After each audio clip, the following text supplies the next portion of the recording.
নমস্কার বন্ধুরা, নিশ্চয়ই তোমরা ভালো আছো এবং অনেক সুন্দর সুন্দর কাজ করছো বন্ধুরা।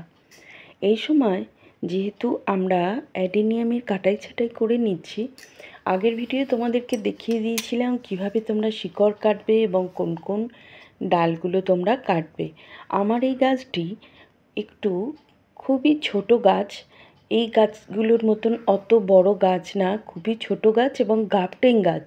পুরো গাছটা এরকম একটা সিঙ্গেল গাছের মধ্যে করা আছে। অল্প একটি ছোট গাফটিং ডালের মধ্যে ওই ফুলগুলি ফুটছে। আর এই অ্যাডেনিয়ামগুলো আগেই আমি শিকড় কেটে রেখে দিয়েছি ওইভাবে।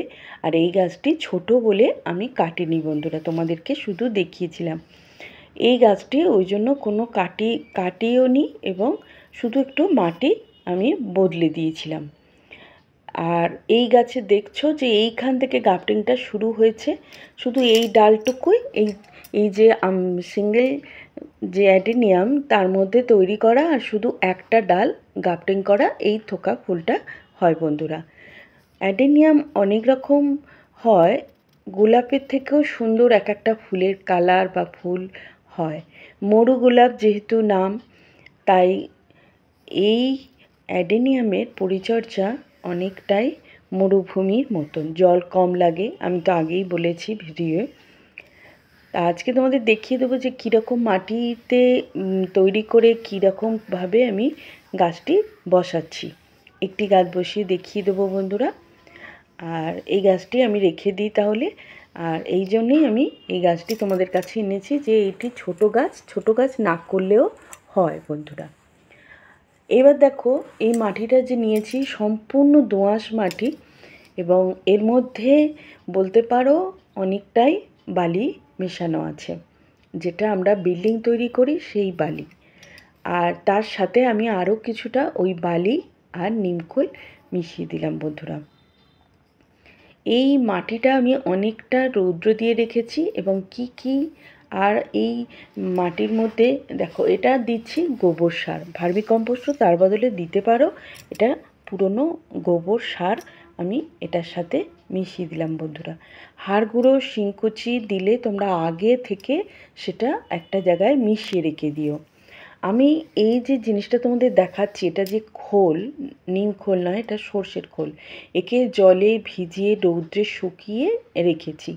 আর এটা এপসম সল্ট, এটা একটা অনুখাদ্য দেখতে পাচ্ছ। আর এটা 0050, যেটা এসওপি। এই জিনিসগুলো কিন্তু আমি এই রকমভাবে আলাদাভাবে মিশিয়ে রেখেছি।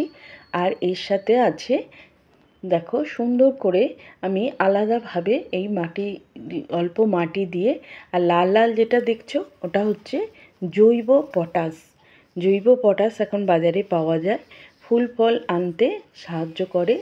তা সেই একটা খাবার আগে থেকে মিশিয়ে রেখেছি, যেগুলো তোমাদেরকে দেখালাম। অবশ্যই তোমরা জিয়ার দানা, যেটা অনুখাদ্য, সেটা নেবে। আর 2 চামচ নিলে, এপসম সল্ট 2 চামচ নিলে, তার সাথে নেবে অবশ্যই 0050 আগে থেকে মেশানো আছে। আর সর্ষের খোলটাকে ভিজিয়ে রৌদ্রে শুকনো করে রাখা আছে, সেটা আমি মিশিয়েছি। আর ভার্মি কম্পোস্ট দিয়েছি বন্ধুরা, তোমাদেরকে আগেই দেখিয়ে দিয়েছি। আর বালির ভাগটা বেশি, কারণ এই গাছে যেন কোনোভাবে জল না জমে। তোমার ড্রেনেজ ব্যবস্থা খুব ভালো করতে হবে, আর মাটি করতে হবে ঠিক সেই রকম। আমি দেখো একটা চালি টব নিয়েছি। এই টবের যে হোল, আমি দেখো টব ভাঙা দিয়েই আমি বন্ধ করলাম। আর এই মাটিটা একদম ঝুরঝুরে হালকা, অল্প মাটি আছে বলতে পারো, পুরোটাই ভার্মি কম্পোস্ট এবং বিল্ডিং তৈরি করার মোটা বালি, যেটা মিহি ছোট ছোট বালি সেটা না, বিল্ডিং তৈরি করার মোটা বালি, সেটা আমি জলে ধুয়ে শুকিয়ে রেখে দিয়েছি, সেটা আমি মিশালাম। এবার তোমাদের এইভাবে টবে বসাতে হবে বন্ধুরা। আগে গাছটাকে উঁচু করে বসাতে হবে, একদম অল্প মাটিতে ঠেকে থাকলেই হবে, ওইখান থেকেই তোমার শিকড় বার হয়ে যাবে। আগের বারে তোমার যতটা মাটির নিচে ছিল তার থেকেও এবারে শিকড় কটেক্স বার করে রাখতে হবে। তোমরা তো জানো বন্ধুরা যে সমস্ত খাবার অ্যাডেনিয়াম কটেক্সের মধ্যে স্টোর করে রাখে। এই সময় আমাদের এই 6 থেকে 7 দিন বা 4 দিন যে যেরকমভাবে রাখা হয়, কটেক্সের উপর নির্ভর করে সেটা। যদি নরম হয়ে আসে কটেক্স তাহলে আমাদের তাড়াতাড়ি বসিয়ে দিতে হয়। তো আমার সেক্ষেত্রে নরম হয়নি, এইভাবে বসিয়ে দিলাম। একদম উঁচু করে এটা বসাতে হয়, একদম মাটির ভিতরে ঢুকিয়ে এটা বসাতে হয় না, এটা উঁচু করে বসাতে হয়। আর অবশ্যই তোমরা এবার শুধু জল দেবে না, তোমরা হিউমিক অ্যাসিড গোলা জলটা তোমরা দেবে। তোমরা চায়ের চামচের 1 চামচ 1 লিটারের জলে গুলে নাও বন্ধুরা। গুলে যথারীতি এই যেভাবে তুমি বসালে এইটাই দেবে। আর এখন 1 মাস কোনো খাবার দেবে না, তুমি প্রতি সপ্তাহে হিউমিক অ্যাসিড দেওয়া জলটা তুমি অবশ্যই দেবে।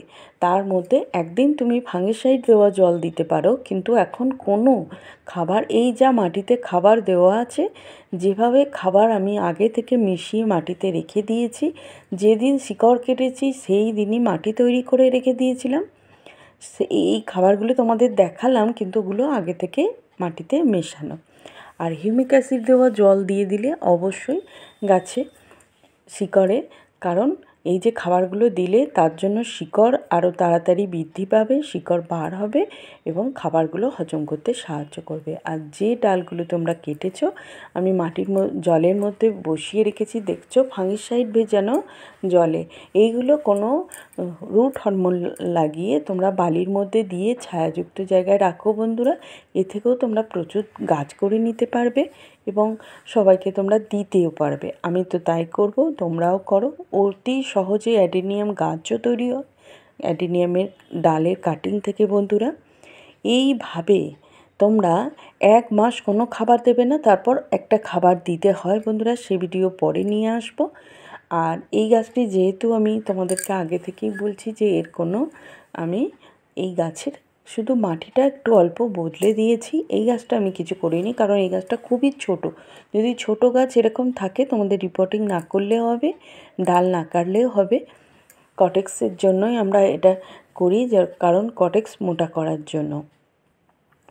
তাহলে তোমাদের বন্ধুরা অসংখ্য ধন্যবাদ, তোমরা যারা আমার পাশে ছিলে তাদেরকে অসংখ্য অসংখ্য ধন্যবাদ। তোমাদের এইভাবে যদি অ্যাডেনিয়াম তোমরা করো ফেব্রুয়ারি মাসে, এইবার তোমাদের গাছে কিন্তু প্রচুর পরিমাণে ফুল এবং যেগুলো ডালগুলো কেটেছো সেখান থেকে নতুন শাখাও বার হবে। আর এই পাতা বেশি হয়ে গেলে তখন তোমরা পাতা অল্প কেটে দিও, তাতে তোমাদের বেশি ফুল পাওয়া যায়। পাতা যদি বেশি বেরিয়ে যায় সে ভিডিও আমি পরে নিয়ে আসবো, তোমাদেরকে অবশ্যই সেটাও জানিয়ে দেবো যে বেশি ফুল তোমরা কিভাবে পাবে বন্ধুরা। তাহলে আসি বন্ধুরা, দেখা হচ্ছে পরের কোনো ভিডিওয়ে। অবশ্যই তোমাদের আমার সাথে থাকো তোমরা। আজকে তাহলে আসি, নমস্কার বন্ধুরা, দেখা হচ্ছে পরের ভিডিওয়ে।